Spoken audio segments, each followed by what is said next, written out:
Welcome back to Grassroots Media, and welcome back to this week's edition of the Southbound Real Estate Shawn Jones Show, where we cover everything on Rebel Hill with the South Greene Rebel football team. As always, I'm joined here with head coach Shawn Jones. Coach, you got the toboggan on this week. It's getting a little too cool now. Oh yeah, it was chilly. Yesterday's chilly today, so I had to wear the toboggan outside. So, and I don't have a hat up here, so I had to leave it on for the interview. So, plus you wanted to see it, so I got it on. The sun peeks out a little bit, but it's just too cold outside this time of year. It's still too cold out there, but I have a heated jacket, so I had that on out there today, so it wasn't too bad. So got to wear the toboggan when it's cold. I haven't ever worn one of those heated jackets, but do you wear them on the sideline? I haven't yet. I made Friday night because it's going to be down to 30s. I hadn't had to yet, so and I've had it for a couple of years, but hadn't been cold enough really to wear it. But we'll see Friday night. I'll take it with me. We'll see what happens. The bad news is it's cold outside. The good news is you're privileged enough to play football in November.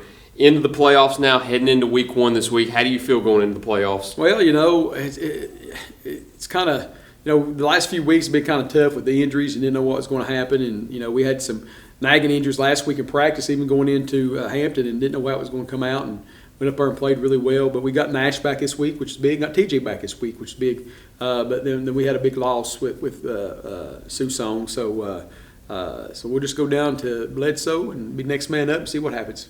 Let's go back to Friday night a little bit also. Let's talk about the Hampton game a little bit. Failed 32-14 to them. Had a close first half. Few mistakes costed you in the second half. Take me through that entire night and take me through the 48 minutes on the field. Well, it was tough. Like I say, going into last week, we didn't know what team was going to show up. And really since Happy Valley, they've kept us off balance because you didn't know who was going to show up. And, then we had the injuries and all that stuff. And just didn't know what was going to happen. Had a good week of practice, but then you come into Wednesday last week. We had some nagging stuff going on. Charlie had a hamstring injury from Granger was kind of limping around there. Shawn had hurt his knee, and then out there Wednesday, Race had got hurt in his groin. So we didn't even know Wednesday after practice who was going to be healthy enough to go play Friday night. So kind of worrisome about that. Then after not playing well, and then of course what happened last year, it was just a tough week. Preparing, getting ready to go to Hampton, but we go out there and we played great, and it was and it wasn't shocking because we knew it was there, but I guess it was a shocking where you hadn't seen that in a few weeks because we felt like we played lights out on defense. We felt like we always said if we could get Hampton out of the power and get them to the spread, we could beat them. But then we had the 2 turnovers, which was just backbreakers. And, we felt like we're in that game if we don't have the 2 turnovers. May even be leading at halftime.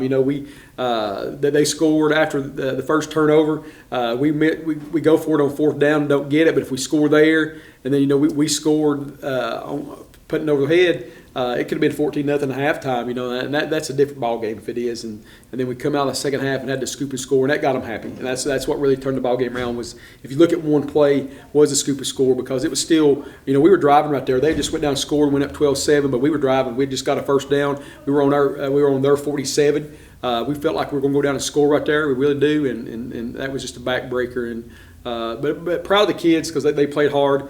And so now we just got to regroup. It's win or go home. No pressure on us. Bledsoe's the 2 seed. We're the 3 seed. So we're going to load the bus and go down Friday night and see what happens.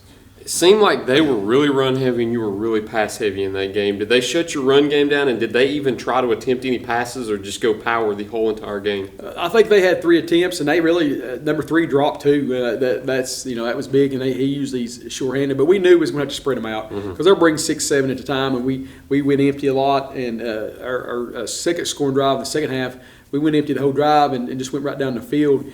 And Southbound make a heck of a play. We've told him all year, don't take a sack and throw it away, and he's been hit by 3 kids and just kind of slings it up, and there stands Trey, and we score. I felt like we still would have scored there, but empty was what we had to do to move the ball, and because they send so many, it was just hard to get the run going. We had some success different times running the ball, but in the second half when we got down, we had to throw the ball more. So. But it was, again, it just heartbreaking to go up there and get beat by that bunch. And because if you win, you're at home field advantage all throughout. Now we got to go on the road, and the only way you get home now is if you got a lower seed playing. So, but good thing is if we win this first week and Hampton does what they're supposed to do, and then we'll go right back up there and see what happens the second time. So that's a positive thing. And then we've told the boys all week, one, there's no pressure on us going down this week, and then also we can make school history with being the first win ever on the road to playoffs. I don't think a lot of people know that we've never won a playoff game away from South Greene. So that would be big. to go on the road and get that first win. And like you said, too, you've still got that opportunity to play Hampton again. You've got TJ back this week, and you've got Nash back this week. So you've got an opportunity to play them a little more healthy this time. And I know that's still on your minds, too. Do you think that's going to motivate them going into this week against Bledsoe County, knowing that rematch is possibly still on the table? I think so. That's big. We talked about that after the game the other night. I think the boys did. And I said, well, the good thing is, I'm glad you're thinking that way, but we're playing a great Bledsoe County team. I mean, really good. They've been on a roll since they got beat by York early in the year. So we're really going to have to play well Friday night.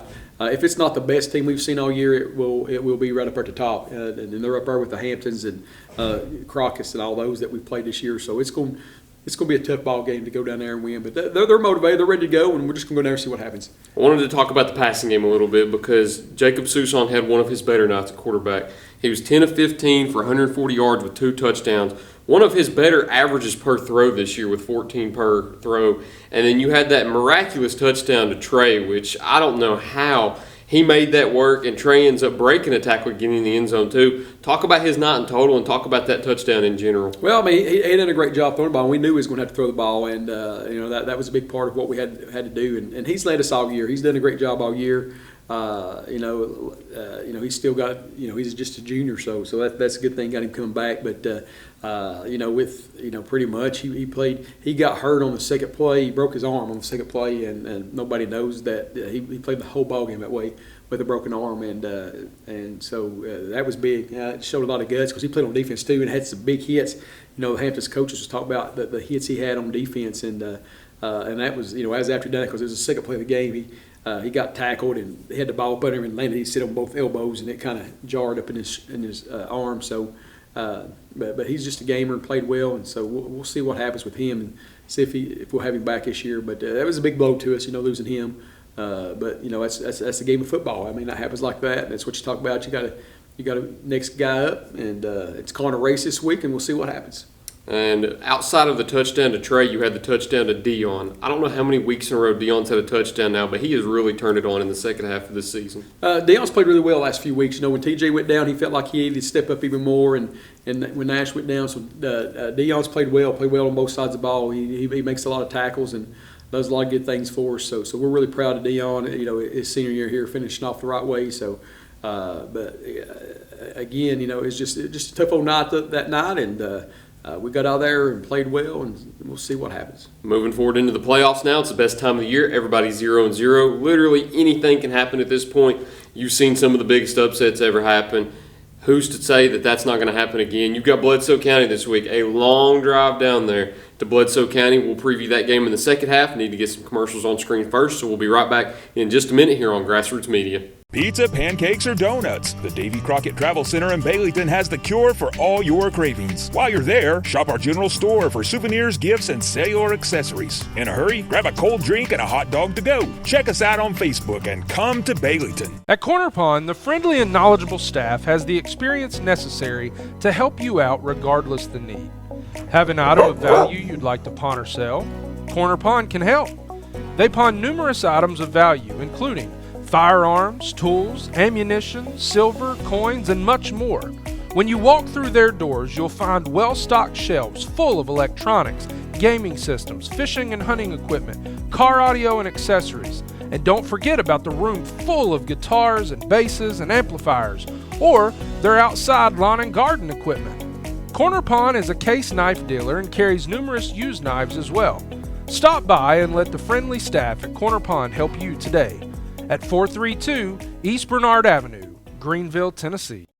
Welcome back to Grassroots Media, and welcome back to this week's edition of the Southbound Real Estate Shawn Jones Show, where we cover everything on Rebel Hill with the South Greene Rebel football team. As always, I'm joined here with Rebels head coach Shawn Jones. So you've got that long trip to Bledsoe County this week in the first round of the playoffs. Me, just like a lot of other people, we have no clue where Bledsoe County's at, what their football team looks like, what colors they wear, nickname. We are in the blind about Bledsoe County. Tell us what to expect. Give us a little insight on Bledsoe County and what you think you'll see Friday night. Well, Bledsoe used to be in Region 3, but they got shifted up this way after having the reclassification. But Bledsoe, you go down right before you get to Crossville, and you turn left off the interstate, and you go down towards Chattanooga about 30, 45 minutes. So it's probably, you say, between Chattanooga and Crossville or Cookville. Okay. So that's where it's at. there's a good old hard-nosed football team. They got a coach that years ago he was at Ray County, and then he made his way to Georgia, and he's made his way back. And there's a power football team. They run the wing T, run it well. People's asked about their skill people, and they're nothing flashy the skill, but they're up front. They're really good up front. They block really well. They're real well coached. So we're going to have to go in there and play lower than they are and play harder than they are, because they're a real physical football team, which I felt like we played physical last week up at Hampton. We're going to have to do that again this week to have a chance to win. So it's going to be a tough challenge going down to Bledsoe County. Are they in the Central Time Zone? Yeah, it's Central Time Zone. That kind of screws you up trying to get your schedule and your itinerary together when you go down there, because you got that air difference. So, yeah, so technically we'll start the game at 8 o'clock Eastern Time is what the time will start Friday night. But, boys excited, get on the bus, go down there. And we made a long trip last year in the second round, so we're going right back down there this year. Give us a little insight how you kind of manage that as a coach, where you have to play in a different time zone and you have such a long road trip to take. Take us through that whole day on game day where you have to leave all the way up until you get back. Well, the last few years when we made that trip, either Meg's there, we left real early, and we've kind of went back and thought about that, because it kind of makes the kids real tired. So this year we're going to leave probably about 1:30. Going to stop outside Knoxville and eat. And really, it's a 3-hour drive. So outside of Knoxville, down at Turkey Creek's about an hour and a half from here. And then after looking on the maps, it's about an hour and a half from Turkey Creek, so that's about halfway. So we're going to do that, stop and eat, and then go on down this year, not mess around. And before we'd stop at Catholic and do a walkthrough, and like I say, we'd leave about 10 o'clock in the morning and do some different stuff. But it seems like it's wearing the boys out more, so we decided to change that up this year and kind of try to stay more to normal what we do, eat, and the leave and get down there and play football. So that's what we're going to try to do this year. But it's tough, trying to get all that together, manage all that. And then you got the long ride back. What do? Do you stop and eat? Do you have kids? So it's just the planning stuff, trying to figure out what's the best for your kids, win, lose, or draw after it's over, and different stuff. But it's a trip we've made many times down that way, and we'll just go down there and see what happens. As long as we come out to win, the trip's a whole lot easier back. That's the thing about it. When you go those big long trips, it's a whole lot easier trip if you go down and get to win. And like you said before, they're the 2 seed, we're the 3 seed. A lot of people expect them to beat us. We don't, but a lot of people will. So we'll go down there and try to get the upset and come back to East Tennessee. I mean, there's a 3 that beat a 2 within the county last year. So, I mean, nothing's ever out of the realm of possibility when it comes to the playoffs. You've seen crazier stuff happen before, and I know you told us what their offense looks like with the wing T and the power, and that they're going to run the football a lot. What do you expect to see on defense whenever you throw your offense out there? Well, they run the split 4, and they run it really well. Their defense, their defensive ends. Number 56 is probably their best player. He's the offensive tackle. They run behind, they'll move him around, but when he goes on defense, he's a defensive end, and he plays really well. He squeezes really hard when that tackle blocks down, and he's real technique sound. So they're going to be hard to handle. But once we get past that front 4, we feel like they're good but not great like they are up front. So if we can get some blocks up front, and we've seen that all year, scrimmage and stuff. Northview was really good up front, and we was able to have some success there. So if we can get some blocks and do some things up front, I think we have a good chance to win the ball game. And as always, too, at the end of every interview, what are your 3 keys to success that you need to carry out this week against Bledsoe County? First and foremost, we've got to force some turnovers. Like I said, we didn't do that last week, and then we've got to not have turnovers, I guess, is the second thing. We've got to force them, not have some, and just go play sound football. Not have the mental mistakes that we've had the last few weeks and the stupid penalties. Get rid of those. Don't give extra yards to the opposing team with the 15-yarders, and just play sound football. And we feel like we'll be all right. It's a little bit of a weird week for you, round 1 of the playoffs. I know it's not really ideal for you going on the road in a different time zone with such a long distance, but as you said too, as long as you come out with a win, it makes everything all the while worth it. That's it. And then you possibly get Hampton again next week too. But until next time, Coach, thank you. Appreciate you for sitting down and talking to me again. Thank you all for watching this week's edition of the Southbound Real Estate Shawn Jones Show. Look forward to seeing you next time here on Grassroots Media.